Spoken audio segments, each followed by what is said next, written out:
예, 오늘 함께 나눌 말씀은 제목이 좀 어수선합니다. 기후위기 비상사태, 시간이 얼마 남지 않았다. 글쎄요, 시간이 이렇게 관심이 있는 분들은 시간이 얼마 남지 않았다는 위기의식을 많이 느끼고 있죠. 방금도 제가 스마트폰을 활용을 해서 지구 위기 시계라는 게 있어요. 그 종말이, 그러니까 12시가 되면은 종말이 올 수도 있다. 이런 것 때문에 이제 굉장히 위기적 상황을 여러 가지를 계산해서, 그러면 지금은 우리가 12시 이전에 어느 정도까지 와 있느냐, 이걸 이제 보여주는 건데, 11시 58분 20초라고 되어 있더라고요. 그래서 너무나 지금 위기적 상황에 우리가 서 있다, 이렇게 말씀드릴 수 있는데, 사실 아까 사회자분께서 말씀하신 것처럼 더 심각한 사실은 우리가 얼마나 위기적 상황에 놓여 있는지 우리가 인식하지 못하고 살고 있다는 그 사실이 아닐까 합니다.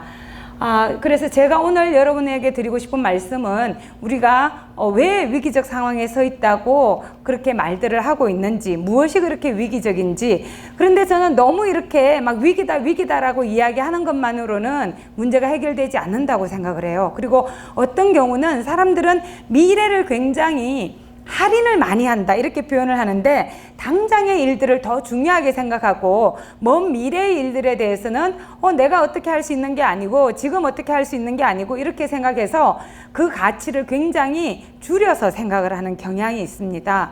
근데 그런 것이 사실은 더 문제가 될 수가 있겠죠. 왜냐하면 미래라는 건 어떤 모습으로 저기 그냥 서서 우리를 기다리는 게 아니라, 오늘 우리가 어떤 모습으로 살아가고 오늘 우리가 어떤 결정을 내리느냐에 따라서 미래는 만들어지는 것이기 때문에, 우리가 오늘을 어떻게 살 것인가에 대해서 좀 더 진지하게 성찰하고 내일을 좀 더 지속 가능하게 할 수 있도록 하기 위해서 오늘 무엇을 할 수 있을 것인가를 고민해야 될 것 같아요. 그래서 우리가 너무 공포적인 그런 공포스러운 이야기만 하면은 오히려 회피하는 경향이 있습니다. 지금도 여전히 우리에게는 가능성이 존재하기 때문에 위기를 인식하고 무엇을 어떻게 변화시킬 것인가에 대해서 좀 더 진지하게 성찰하고 지금 이 순간부터 우리가 할 수 있는 일을 찾아서 해나가는 게 중요할 것 같습니다. 네, 오늘 이야기는 이렇게 크게 세 가지 정도로 제가 구성을 해봤습니다. 첫 번째, 우리는 기후변화에 대해서 얼마나 알고 있는가? 두 번째, 기후위기 얼마나 심각한가? 세 번째, 우리는 그렇다면 무엇을 해야만 하는가? 그 주제로 제가 말씀을 나눠보려고 합니다. 첫 번째, 기후위기 그러니까 얼마나 알고 있는가의 문제인데요. 설문조사를 굉장히 여러 기관에서 많이들 했습니다. 가장 최근의 글 보면요. 여기 보시는 것처럼 어느 정도 알고 있다, 잘 모르지만 들어는 봤다. 어느 정도 알고 있다는 분이 63%이고요. 그래도 들어는 봤다, 그래서 인지하고는 있다, 이렇게 답을 하신 분이 88%예요. 특히 자세히 알고 있다는 분도 10%니까 거의 대부분의 사람들이 자세히 알거나 어느 정도 알고 있고 들어는 봤고 거의 100% 육박하고 있네요. 그리고 체감도입니다. 기후변화가 지금 일어나고 있다, 이렇게 체감하시는 분이 90%가 넘어요. 93%. 심각하다고 느끼는 분도 82%나 된다고 합니다. 이게 한국 리서치에서 한 거였는데요. 그리고 기후변화의 원인에 대해서도 90% 이상, 90%가 인간의 활동에 의한 거라고 그렇게 알고 계시고, 대응 노력에 대해서는 나는 열심히 하고 있다, 스스로가 열심히 하고 있다는 응답률이 굉장히 제일 많았고 갈수록 줄어드는 그런 경향을 보이고 있습니다. 그래서 이 이 설문조사 결과로만 보면은 많은 분들이 알고 계시고 느끼고 계시고 심각하다고 생각하고 있고, 또 절반 이상이 내가 뭔가를 하고 있다, 이렇게 생각을 하신다는 거죠. 그것만, 그때 그 조사만이 아니라 여기에서도 같은 이야기입니다. 그리고 이게 이제 얼마나 심각하다는 게 당신의 사회경제 활동이라든지 재산이나 건강에 대해서 얼마나 영향을 주고 있냐, 이걸 이제 물어본 건데, 되게 이렇게 이야기를 합니다. 귀야, 당신 본인에 대해서, 당신은 아니더라도 당신을 포함해서라도 이때 이렇게 사회 일반적으로 얼마나 심각하다고 느끼느냐, 이렇게 했을 때 본인에게 주어지는 심각성, 본인이 느끼는 심각성은 좀 덜하지만 사회 전체적으로는 심각하다 이렇게 느끼는 분들이 지금 90%가 넘습니다. 그만큼 심각하다고 느끼는 거죠. 그리고 보시면은 다른 나라 사람에 비해서 한국인이 얼마나 이 기후변화에 대해서 심각하게 생각하느냐, 그걸 이제 다른 국가들하고 비교 분석을 해봤습니다. 이게 이제 갤럽에서 조사한 건데요. 40개국을 조사해 봤는데 우리나라 같은 경우는 지구온난화로 이어지는 기후변화가 지금 진행되고 있고 인간 활동의 결과이고 인류에게 심각한 위협이고 막기에는 너무 늦었다, 뭐 이런 그 질문에 대해서 우리나라 분들은 95, 93, 93 그리고 막기에 늦었다는 그래도 66%가 이렇게 답을 하지만 나머지 이제 44%는 아니다 이렇게 답하고 있는데, 지금 국제 평균에 비해서는 우리나라의 인식이 훨씬 더 높습니다. 뒤에 이 그래프를 보시면은 빨간색이 평균이라면 우리나라가 인식의 수준이 상당히 높이 있다는 이야기죠. 근데 저는 정말 그럴까? 정말 우리나라 사람들이 이렇게 심각하게 생각하고 있을까? 과연 그럴까? 저는 스스로 의구심을 좀 가지는 경우들이 있습니다. 그래서 기후변화만 놓고 볼 때는 그렇게 이야기할 수 있지만 다른 환경 문제하고 다 두고 봤을 때 상대적으로 그러면 얼마나 심각하게 느끼느냐, 이걸 보면은 여러분들한테도 지금 한번 여쭤볼 수 있을 것 같아요. 가장 심각하다고 생각하는 환경 문제가 무엇인가요? 대부분의 분들은 뭐를 제일 심각하다고 느끼냐면요, 미세먼지를 더 심각하다고 느끼고 계세요. 그래서 여기서도 보면은 미세먼지를 포함해서 대기질이 심각하다고 느끼는 분들이 하나만 고르라 그랬을 때는 30.6%, 그 다음에 기후변화가 15.5로 2위이긴 한데요. 1순위, 2순위를 다 더하면 50%가량이 미세먼지를 더 중요하게 심각하게 느낀다는 거죠. 왜? 미세먼지는 너무나 임박한, 직접적으로 체감할 수 있고 당장 내 건강에, 우리 가족의 건강에 위해를 가할 수 있기 때문에 훨씬 더 심각하게 생각을 해요. 기후변화 같은 경우는 그래도 먼 것 같고, 그래도 뭐 우리나라가 아니고 딴 나라 또는 북극곰의 이야기인 것 같고 여전히 그렇게 생각하시는 분들이 존재한다는 거죠.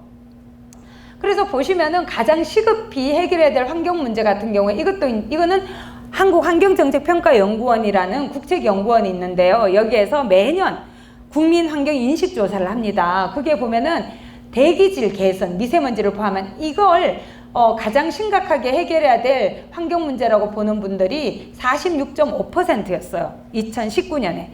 그리고 그 다음이 이제 기후변화인데 21.9%였는데 2018년보다는 둘 다 늘어나긴 했는데 훨씬 더 미세먼지가 심각하다고 느끼는 분들이 훨씬 더 많이 늘어난 거죠.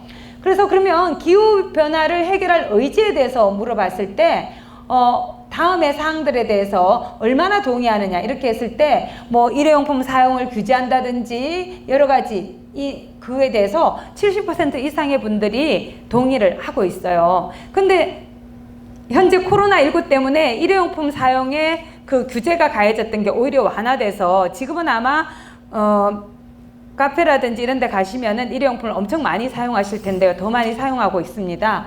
근데 동의를 하신다고 하지만 사실 얼마나 많은 분들이 일회용품을 사용하지 않기 위해서 노력할까? 전 잘 모르겠어요. 왜냐하면 제가 정부위원회도 그렇고요. 어디 회의를 갔을 때 생수를 줄 때 페트병 그냥 마셔도 아무 문제가 없는데 그게 항상 종이컵을 꽂아서 줍니다.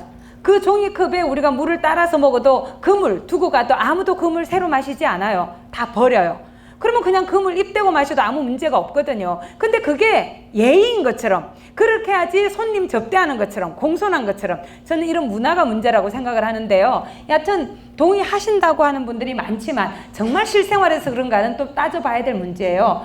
그리고 비용이 더 들더라도 에너지 절약에 도움이 되면 친환경 제품을 사용할 의지가 있냐고 하는 질문에 대해서도 88%가 그렇다라고 답을 하셨어요. 그래서 이게 비용을 지불할 의지가 있다, 의향이 있다 이렇게 답을 하고는 있는데요. 근데 아까는 또 환경 문제 간에 비교했지만 지금은 다른 사회, 경제, 정치적인 문제들하고 비교해 봤을 때 기후변화에 대해서 얼마나 심각하게 생각하느냐 상대적인 걸 보면요. 기후변화 문제는 가장 중요한 게 기후변화가 아닙니다. 일자리 등 경제적인 문제가 가장 심각하고 그 다음에 저출산율이라든지 고령화 문제, 그 다음에 기후변화로 인한 환경 문제, 이렇게 순수가 되어 있습니다. 그리고 여기 이 설문조사가 재밌는데요. 세계일보가 여기 이제 의뢰를 해서 공공의 창이라는 곳하고 함께 조사를 한 거예요. 그래서 이 조사에 제목이 너무 재밌었는데 속마음을 알아본다 이거였거든요. 그래서 속마음을 알아보니까 어떻게 되냐면요. 1년 우선순위 4가지 우선순위 1년 안에 우선 해결해야 될 문제가 뭐냐, 심각하게 우리가 문제로 인식하고 해결해야 될 게 뭐냐 그랬을 때 기후변화는 7위로 밀려납니다. 가장 중요한 게 아까도 말씀드린 경제 문제죠. 그 다음 실업, 절수상 고령화, 빈부격차, 남북관계, 이념 갈등, 그 다음에 이제 기후변화 등의 그런 문제가 오고요. 그 다음에 10년 안에 해결할 문제도 3순위입니다. 30년 안에는 2순위로 이렇게 올라가긴 하는데 그때도 물어봐야겠지만 지금 현재로서는 당장은 우선순위가 높지 않다는 거죠. 그리고 여기 보시면은 이슈별 공감 정도인데요. 원전 문제에 있어서도 탈원전 정책이 사실은 문재인 정부의 국정과제였고 그것은 대선 기간 동안 검증을 받은 굉장히 많은 분들이 그 정책몰이라는 걸 처음으로 이렇게 개설을 했었죠. 그때 문재인 대통령이 후보 당시에 정책 쇼핑몰을 열었을 때 가장 많은 공감도를 얻었던 국정과제가 탈원전을 비롯한 에너지 정책이었어요. 에너지 전환 정책. 근데 그리고 신고리 오리코기를 통해서도 오리코기 같은 경우에는 건설 재개 찬성 의견이 많아서 재개에 들어갔지만 앞으로는 원전을 축소해야 된다는 의견이 월등하게 많았습니다. 근데 이것도 지금 보면은 탈원전은 이념 논리일 뿐 원전 비중이 늘어나야 된다는 게 이 조사에서는 51%에 가까웠고 줄여야 된다는 게 49%, 약간의 차이밖에 없었다는 거죠. 오히려 이게 더 많았고요. 전기요금 같은 경우에는 부담이 돼서 전가하면 안 되고 올리면 안 된다는 의견이 조금 더 높다는 거죠. 그 다음 불가피하다는 게 49.7이고요. 그 다음 재생 가능 에너지에 대해서는 입지 확보가 가능하다는 의견이 사실은 더 많긴 합니다. 그래서 이거 지금 우리가 에너지 전환이라는 그런 대의에 비춰봤을 때 또 기후변화 대응과 비춰봤을 때 좀 더 적극적으로 나가야 될 부분에 대해서 심각하다고 이야기하는 의견의 강도만큼 이런 정책들에 대해서는 여전히 인식이 그렇게 높지 않다. 이걸 좀 우리가 알 수가 있습니다. 지금 그러면 기후위기가 얼마나 심각한가 한번 들여다보도록 하겠습니다. 지금 이 그림은요, 지구 전체를 보여주고 있는데 위쪽에 이 색깔이 진해질수록 온도가 높아졌다는 의미입니다. 1880년에서 1900년 사이의 평균 온도 대비해서 얼마나 많이 높아졌느냐를 보여주는데 지금 저 위에 알래스카 지역 같은 경우에 최근에 들어서 우리보다 더 높았던 38도를 기록한 경우도 있었어요. 정말 끔찍한 일이죠. 예전에는 냉장고가 필요 없고 에어컨이 당연히 필요 없는 지역이었는데 지금은 집을 지을 때 에어컨을 넣기도 하고 거기에 냉장고는 반드시 들어가고 뭐 그런 식이에요. 여름에 수영을 즐긴다 그래요. 저기 그 알래스카 지역에서조차도. 그래서 굉장히 지금 많이 온도가 올라간 지역이 바로 거기 그러니까 극지방으로 갈수록 훨씬 더 온도 상승폭이 높습니다. 우리나라 같은 경우에는 지구 평균 온도가 지금 1880년부터 시작해서 2012년까지 133년 동안 0.85도씨가 올랐다 이렇게 이야기하는데 대한민국 같은 경우는 그 온도 상승의 2배 이상이 지금 올라갔거든요. 그래서 지금 우리가 지구온난화라는 말을 예전에는 더 많이 썼습니다. 그 지구온난화라는 말은 뭐냐면 지구 표면의 평균 온도 상승을 가리키는 말이에요. 근데 우리 어떤 경우에 보면 겨울에 너무 춥잖아요. 막 한파가 몰아치고 그러면 어떤 시민들은 뭐라고 말씀하시냐면 아니 지구온난화라면서 무슨 이렇게 추위가 세 이게 무슨 지구온난화야 이렇게 말씀을 하시는데 지구온난화는 전반적인 지구 표면 온도의 상승을 의미하는 거예요. 그러니까 우리는 그때 굉장히 추워도 남반구는 지글지글 끓는다는 거죠. 호주 이런 데는 끓어서 산불이 막 발생을 하고 그렇게 합니다. 그래서 예전에 어떤 일이 있었냐면 2017년에서 18년 그 겨울이 엄청 추웠어요. 미국의 동부 지역은 체감 온도가 영하 50도 이하로 떨어졌어요. 유럽도 그랬고. 그리고 눈이 너무 많이 와갖고 그때 존 F 케네디 공항, 뉴욕에 있는 공항이 폐쇄가 됐어요. 그때 이제 그 트럼프 대통령이 트윗을 많이 하시잖아요. 그분이 뭐라고 트윗을 날렸냐면, 영어로 이제 트윗을 날렸겠죠. We need global warming 이런 거예요. 우리는 지구 온난화가 필요해. 그 생략된 말은 뭐겠어요? 이 바보들아 이런 의미예요. 지구 온난화가 문제야. 이렇게 추운데 우리는 지구 온난화가 필요해. 이런 의미였는데 그건 굉장한 오해예요. 지구 표면 온도가 전반적으로 상승 추세에 있다는 그 자체가 지구 온난화고요. 그것 때문에 발생하는 기상이변, 극단적인 기상현상의 발생, 이런 것들이 기후변화거든요. 근데 이 기후변화라 그랬을 때는 사람들에게 그렇게 큰 위기의식을 전해주지도 않고요. 이게 어떤 경우는, 러시아 같은 경우는 막 양쪽으로 좋기도 하고 나쁘기도 하고 막 그래요. 왜냐하면 영구 동토가 높기 때문에 북방 한계선이라고 그러죠. 곡물을 심을 수 있는, 그게 막 높아져서 자기들이 예전에는 쓰지도 못했던 땅을 농경지로 활용할 수도 있기 때문에 막 좋아할 수도 있죠. 근데 그게 지금 어떤 일이 또 일어나고 있냐면, 땅이 굉장히 딱딱했어요. 영구 동토였기 때문에. 그래서 굳이 뭐 안에 그 집안 이런 거 신경 안 쓰고 굉장히 집을 지었는데, 이게 집안이 지금 흔들리면서 막 거꾸러지고 부서지고 이런 집들이 막 생겨나고 있고, 얼마 전에는 화재까지 났어요. 왜냐하면 기름 탱크가 이렇게 흔들려 갖고 이렇게 찌그러지면서 그게 또 가스가 발생을 하고 불을 붙일 수 있는 그런 물질이 있었는지, 그래서 불이 나고 막 그랬어요. 그래서 이게 다 기후변화, 지구온난화하고 연결돼 있다 이렇게 표현을 하는데, 지구온난화로 인해서 지표면의 온도가 상승할 뿐만 아니라 지금 해양 온도도 엄청나게 올랐거든요. 그래서 얼마 전에 경향신문에 그런 기사가 났는데요. 제주 앞바다, 제가 뒤에 보여드릴 거예요. 온도가 굉장히 올랐습니다. 해양에 1도씨가 올라가는 건 지표 상태, 이 육지에서는 10도 올라가는 그런 그런 정도라고 이야기를 해요. 그 심각성의 정도가. 그래서 해수면도 올라가고 여기 빨간 그런 다 올라간 거예요. 기온이 다 올라가는 거죠. 근데 이제 그에 비해서 이제 떨어지는 것도 있어요. 빙하도 녹고 적설 면적도 줄어들고 어떤 경우는 비가 적게 오고 막 이렇게 되죠. 그래서 기후변화라는 건 뭐냐면 극한 기상현상이 발생한다는 거예요. 기후변화는 한 30년 이상의 시간 동안 일정하게 유지되어 왔던 기후체계 변화가 발생하는 거거든요. 예를 들면 우리나라의 기후대는 온대 계절풍 기후잖아요. 온대 계절풍 기후의 특징이 뭡니까? 여름은 고온 다습, 겨울은 한랭 건조, 그 다음에 우리가 장마기가 있어서 장마가 6월 말에서 7월 초에 왔고, 또 태풍이 여름에 오고 이렇잖아요. 지금은 그 주기도 사만사운도 있고 있는데 이게 다 흐트러졌어요. 그러면서 극단적인 기상현상으로 뭐가 발생하느냐? 너무 더워요. 더워도 폭염, 열대야, 겨울에는 한파, 폭설 이런 것들이, 우박도 엄청 쏟아지고, 비가 올 때는 너무 많이 오고, 폭우가 얼마 전에 강릉에도 폭우가 왔는데, 그 다음에 또 너무 안 올 때는 너무 안 와요. 가뭄. 이런 현상이 우리나라만이 아니라 전 세계적으로 이게 자꾸자꾸 늘어나고 있어요. 강도도 세지고 빈도도 늘어나고. 이거는 나사 홈페이지에 들어가면은 어떻게 되어 있냐면 이런 그림이 있어요. 지금 우리가 살고 있는, 그러니까 이 0이라는 건 뭐냐면 1950년을 기준년으로 하는 거예요. 이게 1950년이에요. 그러면서 이전을 보는 거예요. 인간이 이 지구상에 출현한 게 20만 년 전 정도이고, 호모 사피엔스는 5만 년 전 정도라 그러는데, 지금 80만 년 전까지 지금 나와 있잖아요. 이 80만 년 전까지 이걸 보면은 대기 중에 CO2 농도가 이 선을 넘은 적이 없다 그래요. 이 선이 얼마냐면 300 ppm이에요.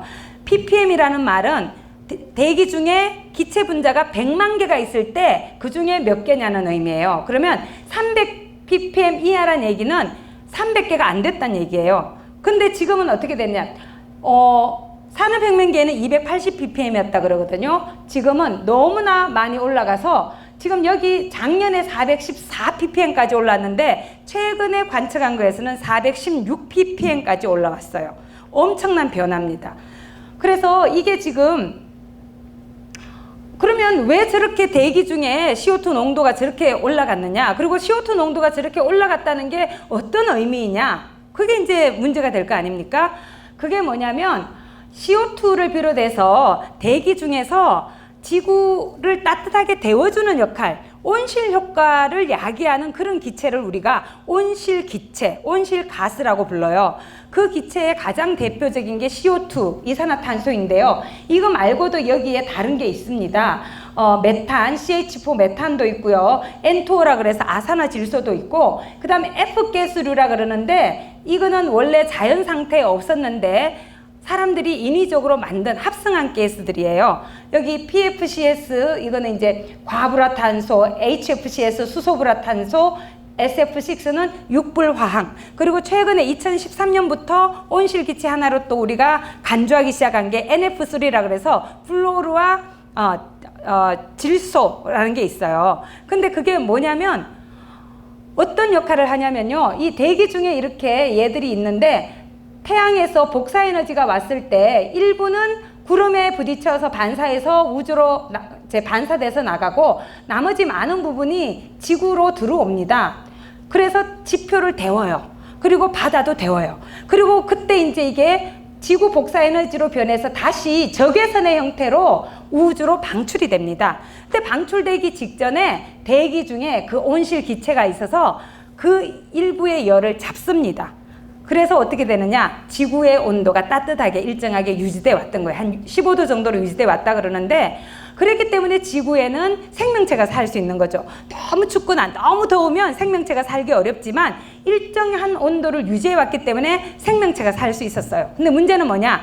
수십만 년 동안 일정하게 온도가 유지돼 왔는데 이게 갑자기 너무너무 온도가 막 올라가기 시작하니까 적응을 못 하는 거예요. 기후체계가 교란이 되면서. 그게 지금의 기후변화거든요. 그러면 우리가 물어야 될 질문은 대기 중에 이게 원래는 온실 효과가 없으면 지구의 평균 기온이 마이너스 영하 18도밖에 안 되기 때문에 생명체가 살기가 어렵다는 거죠. 그렇지. 온실 효과가 있지 않았을 때에 비해서는. 근데 지금은 예전에는 지구가 혼이불을 덮고 있었다면 지금은 그 이불이 솜이불로 바뀌고 있어요. 더워지는 거죠. 그래서 우리가 물을 수 있는 건 왜 그러면 온실기체가 대기 중에 이렇게 늘어났느냐, 이걸 물어볼 수 있겠죠. 가장 대표적인 이유가 뭐냐면 화석연료를 우리가 너무 많이 태워서 그렇습니다. 화석연료는 석탄, 석유, 가스를 화석연료라고 부르는데 얘들은 C와 H로, 주성분이 C와 H예요. 그래서 어떻게 되느냐, 태우면은 그 안에 있었던 탄소하고 공기 중에 산소가 결합해서 에너지를 우리에게 줍니다. 그리고 뭐가 반드시 나오겠습니까? CO2가 나오죠. 그래서 화석연료를 태우면 반드시 발생하는 게 이산화탄소, 온실기체예요. 그리고 우리가 대량 생산, 대량 소비를 하면서 폐기물을 너무 많이 배출하다 보니까 이 폐기물이 썩으면서 배출되는 게 뭐냐면 또 메탄입니다. 그리고 이 메탄은 기름이라든지 석유를 추출할 때 누출되기도 하고요. 또 문제는 뭐냐면 무분별한 산림 벌채입니다. 여기는 아마 불교 신도들이시기 때문에 육식을 많이는 안 하실 것 같은데 전 세계적으로 육식을 우리가 너무 많이 하고 있어요.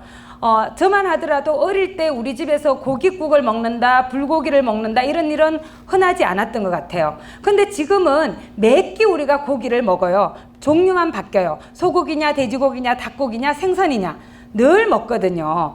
근데 특히 그 중에서도 가장 빨간 소고기는 다른 고기에 비해서 훨씬 더 많은 에너지와 사료작물과 물이 들어갑니다. 여튼간에 이런 걸 우리가 생산하기 위해서 방목을 한다든지 또 가축을 먹이기 위한 사료작물을 생산한다든지 이걸 위해서 열대 우림을 파괴하고 숲을 파괴하고 그런 일들이 일어나면서 어떻게 되느냐, 대기 중에 이산화탄소는 예전보다 훨씬 더 많이 배출하지만 그것을 흡수할 수 있는 저장고 역할을 하는 나무들은 점점 갈수록 사라지고 있어요. 또 기후변화가 진행이 되면서 어떻게 되냐면 숲이 많이 파괴됩니다. 산불도 훨씬 더 많아졌고요, 예전에 비해서. 그 다음에 인위적으로 산불을 내기도 하죠. 방목이나 사료작물 생산을 위해서. 얼마 전에 아마존의 열대우림이 작년에 불탔던 게 바로 그 이유 때문이었는데요. 서울의 11배 이상이 불탔습니다.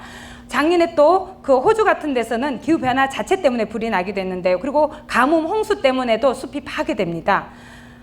그래서 사실은 최근에 이 코로나19를 우리가 경험하고 있지만 코로나19를 포함한 감염병, 또 인수공통 감염병이라고 부르는 게 대부분 숲을 파괴한 데서 오는 경우들이 많다 그래요. 왜냐하면 숲이 파괴되니까 예전에 야생동물들이 서식했던 공간이 줄어들면서 얘들이 먹이를 구해서 인간이 사는 지역으로 자꾸 이동을 해오게 되거든요. 그러면 인간이 예전에는 숙주가 아니었는데 이제는 우리도 숙주가 되는 거죠. 그래서 인수 공통 감염의 그 발생률이 야생동물에 의한 것이 최근 들어서 75% 이상이라고 이야기를 해요. 그래서 여튼간에 이런 것들이 문제가 되고요. 또 아까 인위적인 가스라 그랬는데 이런 건 사실은 자연 상태에 없었어요. 근데 우리가 반도체라든지 이런 게 발달하면서 또 냉매제 프레온가스라고 예전에 불렀던 CFCS도 마찬가지인데 그것도 온실기체예요. 그런 걸 왜 만들었느냐? 냉매제로 쓰기 위해서, 또 우리가 반도체 세척제로 쓰기 위해서죠. 최근에 작년에 우리 불화수소 이야기 많이 했잖아요. 일본이 우리에게 수출을 규제했던, 사실은 그것도 프레온가스 중에 하나예요. 다 온실기체입니다. 그래서 이런 걸 우리가 산업화의 과정 속에서 너무 많이 사용하기 때문에 문제가 생기게 되는 겁니다. 이건요, 그 아까 말씀드린 나사 홈페이지에 나온 사진들이에요. 똑같은 지역을 똑같은 각도로 시점만 달리해서 찍었는데 얼마나 많은 변화가 발생했는지 모릅니다. 이게 알래스카 두 지역인데요. 빙하가 호수가 되어버렸고요. 빙하 있던 자리가, 한쪽은 빙하 있던 자리가 풀밭이 되어버렸습니다. 초지가 되었고요. 우리가 쌍전벽해라는 말을 하는데 바로 이 쌍전벽해가 여기에 일어났던 거죠. 그리고 이것은 길쭉해서 강처럼 보이지만 호수라고 하는데 단 5년 만에 호수가 사라져 버렸습니다. 지상에 지금 사라진 호수들이 수백 개가 아니에요. 수만 개가 넘습니다. 중국만 하더라도 수천 개 이상의 호수가 사라졌다 그래요. 그리고 지금 이거는 강인데요. 이렇게 얇은 강이 이렇게 뚱뚱해졌습니다. 왜? 그러니까 파키스탄인데요. 파키스탄 저쪽에 에베레스트 산이 있잖아요. 거기에 만년설이 녹아내리면서 이렇게 강이 커진 거죠. 근데 이게 어떤 문제가 있느냐? 이 옆에 만약에 인가가 있었다거나 우리가 토지를 이용 중이었다면 다 침수가 됐겠죠. 사람들이 이주를 할 수밖에 없었겠죠. 그리고 문제는 뭡니까? 이런 빙하 녹은 물이 계속해서 내려오지는 않는다는 거예요. 언젠가는 만년설이 그치게 되면, 사라지게 되면 더 이상 강이 존재하지 않고 하류에서 이 물로 생활용수, 농업용수, 공업용수로 쓰던 활동들을 전부 다 할 수 없게 된다는 거죠. 그래서 이런 것들이 이제 극단적인 기상현상의 사례들입니다. 해양도 산성화되고 있어요. 지금 CO2가 가장 많이 녹아있는 곳이 어디냐면 해양입니다. 근데 해양의 온도도 올라가면서 녹아있던 CO2가 오히려 대기 중으로 방출이 되고 있어요. 그리고 그렇게 되면 어떻게 되냐면 해양이 산성화됩니다. 이산화탄소가 거기 녹아 있음으로 해서 중성의 그런 성질을 띠고 있다가 점점 산성화가 되는 거죠. 그래서 이런 일들이, 그러면 어떻게 되냐, 그 안에 플랑크톤의 외피가 녹아내리고 그 해양의 생태계가 교란될 수밖에 없는 거죠. 지금 국제사회에서는 2015년 파리에서 제21차 당사국 총회라고 있어요. 기후변화 문제를 지구에 있는 모든 국가가 함께 힘을 합해서 해결해야 된다, 이런 문제의식을 가지고 1992년에 유엔 기후변화 협약을 채택을 했고, 그 이후에 97년에 교토의정서라는 걸 채택하고 2015년에는 파리 협정을 채택을 했어요. 그러면서 약속했던 게 뭐였냐면 우리 2도는 넘지 말자. 지구 평균 그 온도 상승폭을 산업혁명기에 비해서 2도는 넘지 않도록 하자 약속했어요. 그리고 더 노력해서 1.5도를 넘지 않도록 하자, 이렇게 약속을 했는데, 왜 그렇게 약속을 했냐면 2도 이상 넘어가게 되면 기후위기가 너무 심각한 방식으로 진행이 돼서 다시는 그 이전으로 되돌아오기 힘들다고 이야기를 해요. 근데 1.5도도 이게 영향이 적은 게 아닙니다. 여기 보시는 것처럼 엄청난 영향들이 발생을 합니다. 그래서 1.5도도 심각한 위기이기 때문에 우리가 1.5도를 넘지 않도록 노력하자, 이렇게 약속을 한 거거든요. 지금 전 세계적으로 매해 우리나라에서 이상기후 보고서라는 걸 매해 발간하는데, 보시면은 매해 사람들이 죽고 경제활동이 위축되고 재산의 손실이 발생하고 이런 일들이 일어나고 있습니다. 우리나라 지난 100년간 엄청 많이 바뀌었습니다. 제가 서울에 처음 왔던 게 1985년이었는데요. 그 해에 제가 서울에 올라와서 놀랐습니다. 제 고향이 경주이고 제가 고등학교까지 초등학교 6학년에서 고등학교 3학년까지는 대구에서 공부를 했는데 그러다가 원서내로 서울에 왔는데 숨을 쉬기가 힘들었어요. 왜냐하면 너무 추워서 코 안에 얼음이 열더라고요. 그리고 마스크를 꼈더니 여기에 고드름이 열렸어요. 그리고 그때만 해도 한강이 얼고 이랬는데 요새는 한강이 잘 얼지도 않잖아요. 그래서 여름은 길어졌고 겨울은 짧아졌습니다. 강수량은 증가했고요. 그런데 문제는 강수 일수는 줄어들었어요. 한 번 오면 많이 오는 걸로 바뀌었다는 거죠. 대표적인 이상기후, 지금 연도별로 지난 10년간 있었던 걸 쭉 써봤는데 이상기후가 없었던 해가 없죠. 뭐 매해 우리나라에도 이런 일들이 일어나고 있습니다. 가장 많은 변화를 우리가 알 수 있는 게 바로 제주도인데요. 제주도 평균 기온이 2.2도 상승을 했다 그래요. 47년 대비 2014년에. 그러니까 한 60년 정도 기간 동안 이런 변화가 발생을 했다 그러는데요. 지금 보시면은 제주도에는 해수면도 상승을 했어요. 그래서 이 우도라는 섬이 있잖아요. 거기 천진항이 있는데 그 천진항은 밀물 때는 배를 댈 수가 없습니다. 왜냐하면 배를 대려면 거기 물이 없어야 되는데 물이 차올라왔기 때문에 사람을 부릴 수도 없고 짐을 부릴 수도 없어요. 그래서 이런 식의 변화, 여기는 그리고 우리 용머리 해안이라 그러잖아요. 이 용머리 해안에 예전에 신혼여행이라든지 여행을 가셨을 텐데 지금은 여기 굉장히 조심해야 됩니다. 파도가 들이치는 경우들이 많이 있고요. 인공적으로 거기 다리 비슷한 걸 좀 만들어뒀어요. 그래서 이런 식으로 지금 보시면은 해수가 이렇게 상승을 좀 했습니다. 해수면이 이렇게 상승을 하고 있어요. 그리고 온도도 이렇게 올라갔습니다. 그래서 이 해녀분하고 인터뷰를 해보면은 예전에는 겨울에는 굉장히 두꺼운 잠수복을 입어야 됐는데 지금은 그럴 필요가 없대요. 예전에는 겨울에 들어가면 추웠는데 지금은 춥다는 느낌을 가질 수가 없대요. 그리고 보면은 이 해산물이 많이 변화가 오고 있습니다. 잡히는 해산물이. 그리고 이게 외래종인데요. 지금 열대어들이 제주 앞바다에 굉장히 많다고 이야기를 해요. 그리고 이런 군락지의 변화, 이거 보시면은 특히 한라산은 높잖아요. 남한에서 제일 높잖아요. 근데 그 밑에 있는 식물들 같은 경우에는 온도가 올라가면은 위로 올라갈 수 있지만 가장 위에 꼭대기에 있는 식물들은 더 위로 올라갈 수가 없어요. 온도가 높아지면. 그러면 그 식물들은 멸종을 하게 되는 거죠. 더 이상 거기 살 수가 없습니다. 근데 우리나라의 제주도는 멸종위기종이나 희귀종이 존재하는데 그게 이제 사라지게 된다는 이야기입니다.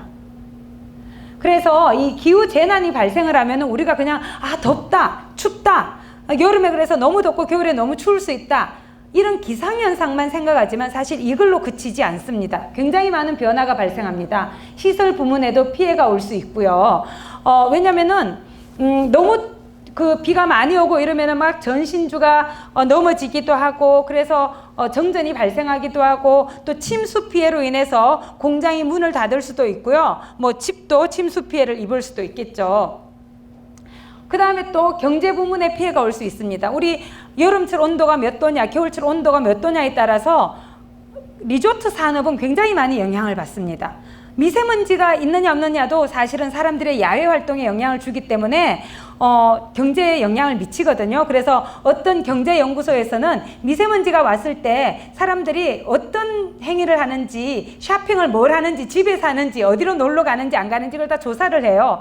그걸 보면 굉장히 영향을 받는데 기후변화도 마찬가지입니다. 너무 덥거나 너무 추우면 사람들의 행동도 달라지고 또 구매 패턴도 달라지게 됩니다. 요번에 우리 코로나 때문에 사회적 거리두기 하면서 집에 있으면서 사실은 외부로 나가지 않아서 택배를 많이 하게 되고, 그래서 중소상공인들이라든지 자영업자가 굉장히 피해를 많이 보고 또 거기에 고용돼 있던 분들이 피해를 받잖아요. 저는 코로나19는 기후위기가 닥쳤을 때 우리가 마주할 수 있는 경제위기의 예행연습 수준이라고 생각을 해요. 앞으로는 훨씬 더 심각할 겁니다. 특히 이런 문제는 사회경제적 약자들, 또 생물학적 약자들이 훨씬 더 많은 피해를 봅니다. 더 모순적인 건 사회경제적 약자들은 에너지 소비도 덜하고 육식도 훨씬 덜 하는데 피해는 훨씬 더 많이 본다는 거죠. 그 다음에 이제 공정보건 부문에도 피해가 발생하겠죠. 온도에 따라서 바이러스나 그 병원균의 활동성이 달라질 수 있습니다. 그래서 이런 것들이 이제 우리의 건강에도 심각한 영향을 미치고요. 사실 최근 들어서 미세먼지가 더욱더 정체하게 된 이유 중에 하나도 기후변화하고도 연결돼 있어요. 왜냐? 예전보다 배출을 더 많이 한 것도 있지만 배출량을 줄여도요, 농도하고 배출량은 다릅니다. 배출을 해도 바람이 쓸고 가거나 비가 내려서 씻겨 가게 되면은 농도가 떨어질 수 있는데, 최근 들어서는 바람의 양도 줄어들고 바람의 속도도 줄어들고 그 다음에 비도 덜 내리고, 이래서 겨울과 봄에 배출도 예전보다 많이 하지만 훨씬 더 심각하게 정체가 돼요. 대기 정체가. 그래서 평균 농도는 사실 줄었어요, 미세먼지가. 근데 그렇게 고농도 일수가 연달아 발생하는 게 대기 정체 현상 때문인데, 이것도 사실은 기후변화하고 연결돼 있어요. 왜? 바람이 뭡니까? 온도차, 기압차, 온도차에 의해서 공기가 흐르는 거잖아요. 근데 적도와 극지방의 온도차가 점점 줄어들고 있어요. 그래서 바람의 양이 지금 줄어들고 있습니다. 그래서 우리가 뭘 해야 되느냐? 가장 심각한 문제가 뭐냐면 아까 말씀드린 것처럼 화석연료의 연소입니다. 그래서 화석연료를 덜 사용하는 게 가장 중요한 건데요. 그래서 새로 생긴 말이 있어요. 탄소 예산이라는 말이 있어요. 우리가 배출할 수 있는 탄소 양에는 한계가 있다는 거예요. 우리 그 월급을 받았을 때 월급 한도 안에서, 예산 안에서 생활을 해야지, 안 그러면은 파산이 되죠. 마찬가지입니다. 탄소 예산 안에서 우리가 이산화탄소를 배출하고 줄여나가야 되는데, 이걸 넘어서게 되면은 경제가 파산하듯이 생태 위기가 바로 우리에게 올 수밖에, 기후 위기가 심각해질 수밖에 없는 거죠. 근데 대기 중에 2도를 넘지 않으려면 2890기가톤의 이산화탄소만 배출할 수 있다 그래요. 근데 이미 1890기가톤이 배출이 돼서 1000기가밖에 남아있지 않는데, 이거는 제로섬 게임이에요. 어떤 나라가 많이 배출하면 어떤 나라는 조금 배출할 수밖에 없고, 현 세대가 많이 배출하면 미래 세대는 배출할 게 없습니다. 왜? 한 번 배출된 이산화탄소는 아까 말씀을 못 드렸는데, 온실효과를 한 번 일으키고 사라지는 게 아니에요.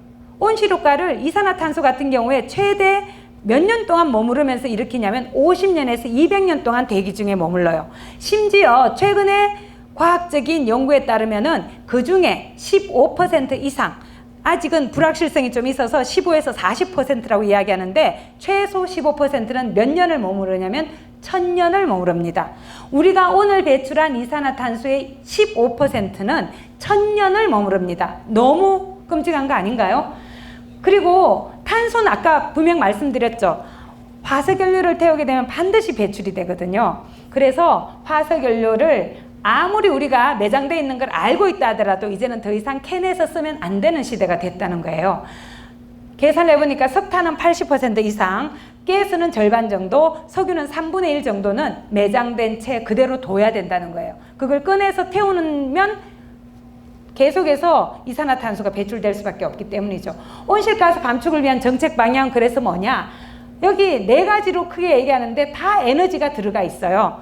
제일 중요하다고 저는 생각하는 게 에너지 소비를 줄이는 거라고 생각을 해요. 지금도 우리가 사용하지 않아도 되는데 사용하는 에너지가 너무너무 많거든요. 재생 가능 에너지를 늘리는 것도 중요하지만 에너지 소비를 줄이는 것이 저는 더 중요하다고 생각해요. 더 줄이고 그러면서 재생에너지를 늘려가야 되는데, 그리고 또 이산화탄소 흡수원을 늘리는 것도 중요하죠. 그래서 산림을 더 심는 것도 중요한데, 에너지 소비를 줄이는 방법은 크게 2가지입니다. 하나는 소비 절약, 다른 하나는 효율 개선이에요. 어떻게 다르냐면, 소비 절약은 좀 불편하지만 덜 쓰는 거예요. 우리가 이 실내 온도를 덥지만 26도 정도로 맞추는 거, 24도, 20도가 아니라 26도 정도로 맞추면 에너지 절약이에요. 대신 에너지 효율 개선은 뭐냐면, 24도로 하더라도 에어컨 기기의 성능을 좋게 해서 26도 맞추는 것보다 24도로 맞췄을 때 투입되는 전기량을 동일하게 해준다든지 더 적게 해주는 거, 그게 효율 개선이에요. 여기에는 과학기술이 중요하게 작용을 하겠죠. 그래서 이 2가지 방법으로 에너지 소비를 줄이는 게 중요하고, 그러면서도 우리는 에너지가 여전히 필요한 분야가 많죠. 그럴 때는 재생에너지로 그걸 해야 되는 거죠. 근데 여기에서 이제 저탄소 또는 탄소 중립 에너지라 그래서 원자력을 포함해야 된다, 이런 의견들이 많이 있는데 저는 개인적으로 동의하지 않습니다. 왜냐하면 원자력도 해결료를 만들어내는 과정, 그리고 원자력 발전소를 짓고 폐로하고 사용 해결료를 저장 처분하고 이 모든 과정에 걸치면은 재생에너지보다 CO2 배출이 더 높습니다. 그럴 뿐만 아니라 원자력 발전은 너무나 위험하죠. 원전 사고가 발생한다든지 또 사용 해결료의 보관 기간이 10만 년 이상이기 때문에 더 이상은 이런 에너지에 우리가 기대서는 곤란하다고 저는 생각을 해요. 특히 우리가 대안이 없다면 모르겠지만 재생에너지라는 대안이 있기 때문에. 그래서 지금 보시면은 한국 같은 경우는 지금 계속해서 온실기체 배출이 늘고 있습니다. 엄청나게 빠르게 늘고 있고요. 이 에너지 부문에서 배출되는 온실기체가 86.8%로 에너지가 굉장히 중요한 온실기체 배출원입니다. 특히 이제 전환 부문이라 그래서 전기와 열을 생산하는 부분이 에너지를 온실기체를 가장 많이 배출합니다. 제가 아까 에너지 전환을 그 용어를 쓰지 않고 말씀드렸는데요. 에너지 절약과 효율 개선을 통해서 에너지 소비를 줄이면서 재생에너지를 늘려가는 것, 그걸 우리가 에너지 전환이라고 표현을 해요. 이거는 단순히 에너지원만 바꾸는 문제가 아니고요. 우리의 생활 태도도 바꾸고 법도 바꾸고 정책도 바꾸고 행정작용도 바꾸고 모든 걸 바꾸는 걸 의미합니다. 그리고 의사결정도 과거에는 중앙 집중적으로 소수의 발전시설을 크게 지어놓고 끌어당겨서 이렇게 지어서 지역 간의 환경 불평등을 야기했지만 이제는 소비가 이루어지는 곳에서 생산을 해야 되고요. 그래서 그 지역 주민이 민주적으로 참여하는 그런 의사결정 과정을 거쳐야 됩니다. 그래서 이런 식의 변화를 우리가 에너지 전환이라고 부릅니다. 에너지 전환의 배경은 지금 말씀드린 여러 가지 지금 앞에서 다 말씀을 드렸는데요.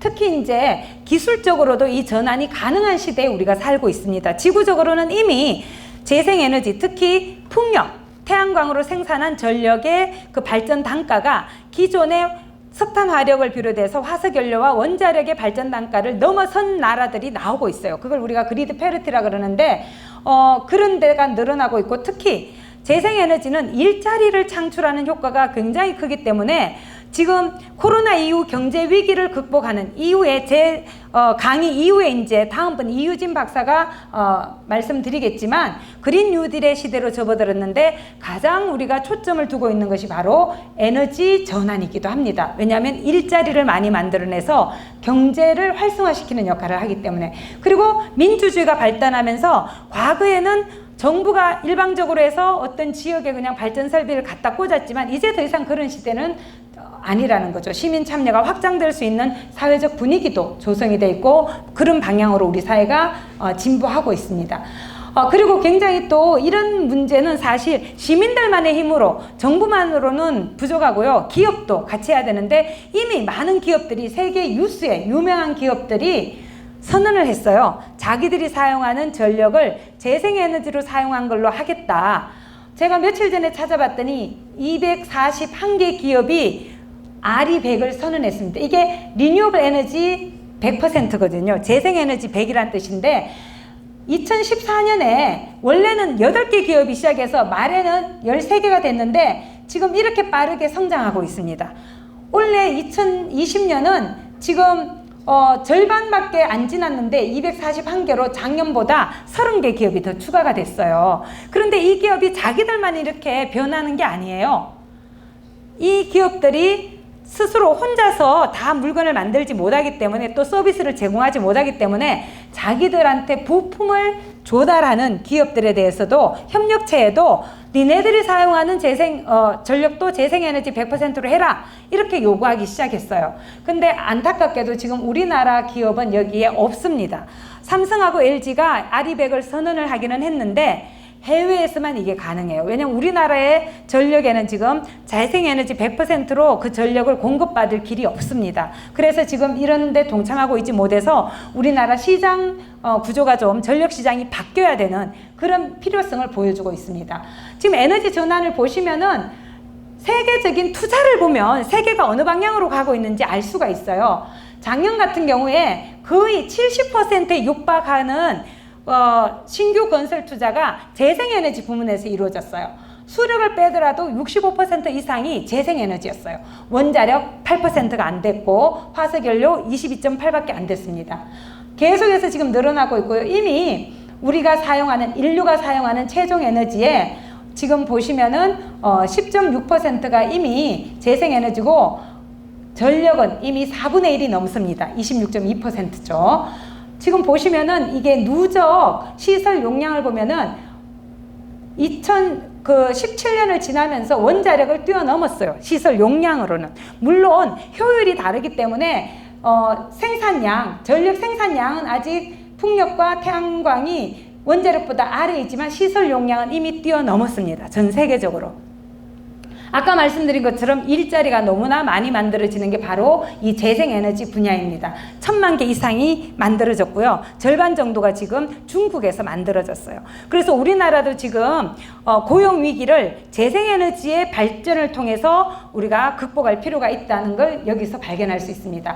세계적으로 지금 내연기관차는 앞으로 사라지게 될 것 같아요. 전기차 시대가 지금 도래했다. 그래서 최근 들어서 이거 보셨죠? 테슬라가 적자를 계속 유지함에도 불구하고 시총 1위입니다. 왜냐하면 시대적인 흐름의 방향이기 때문이죠. 투자가 어디에서 이루어지는지를 보면은 세계가 어느 방향으로 이동할지 알 수가 있습니다. 지금 한국 같은 경우는 2020년 목표 올해죠.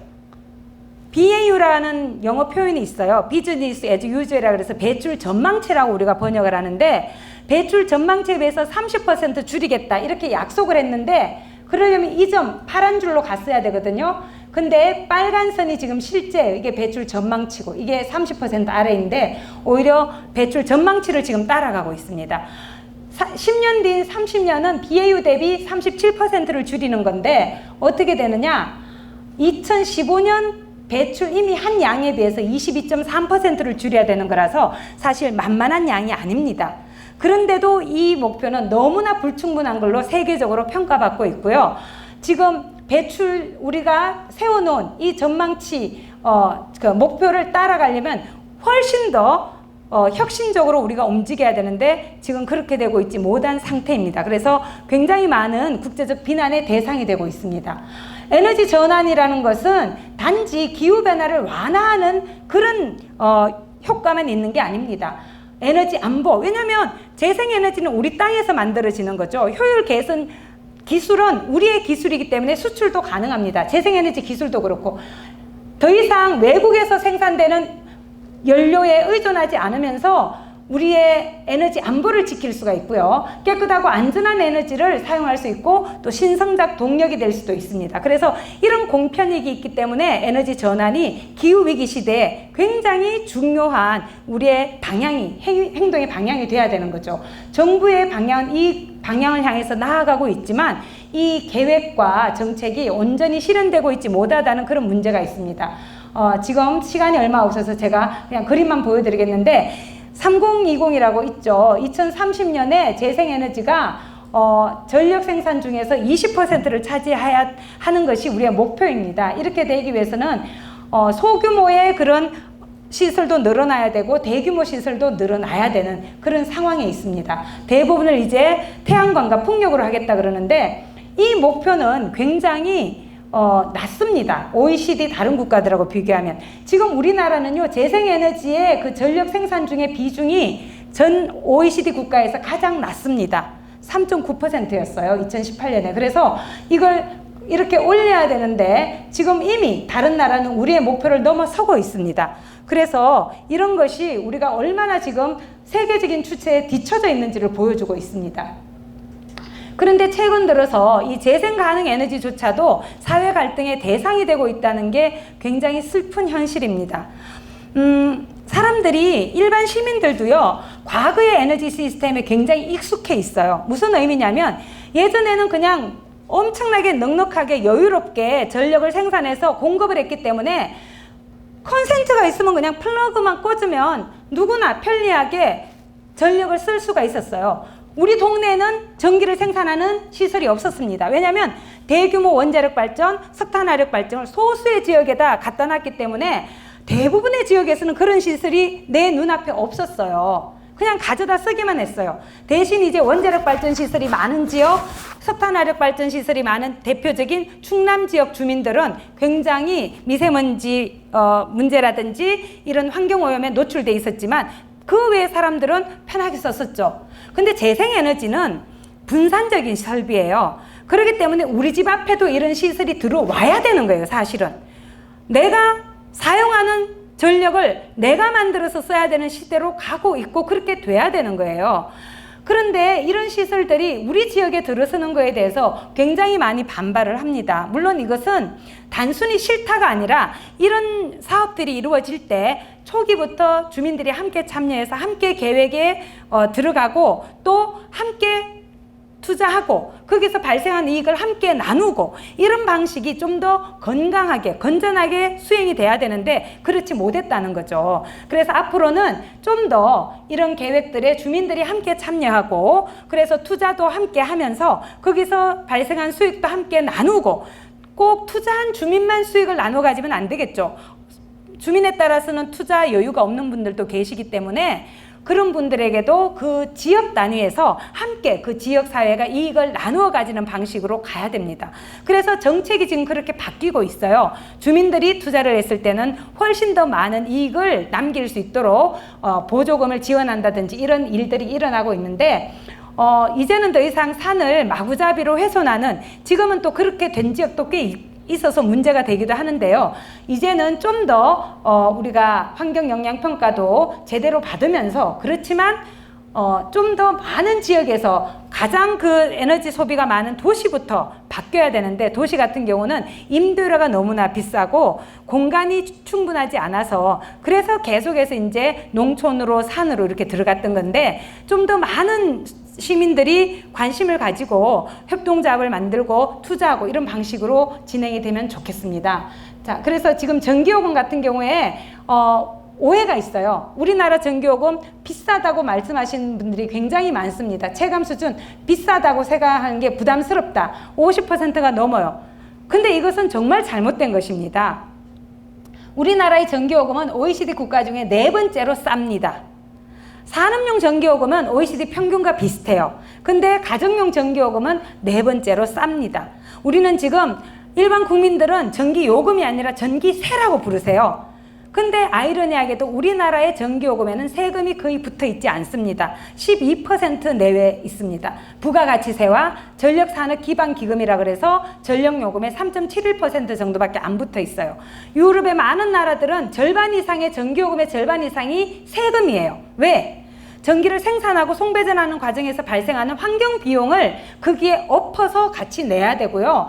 그 다음에 전기를 사용할 때 발생하는 편익을 누리는 데 대한 대가를 공적인 세금으로 지불을 하고 그걸 사회적으로 나눠 갔거든요. 재생에너지 확대하는 데도 지원하고 이렇게 하는데 지금 우리는 너무 그런 게 부족한 상태입니다. 그래서 제 강의를 들으시는 여러분들은 전기요금 인상에 대해서 동의를 해주시면 좋겠습니다. 저희 아버지가 저한테 그런 말 하고 다니지 말라 그러시더라고요.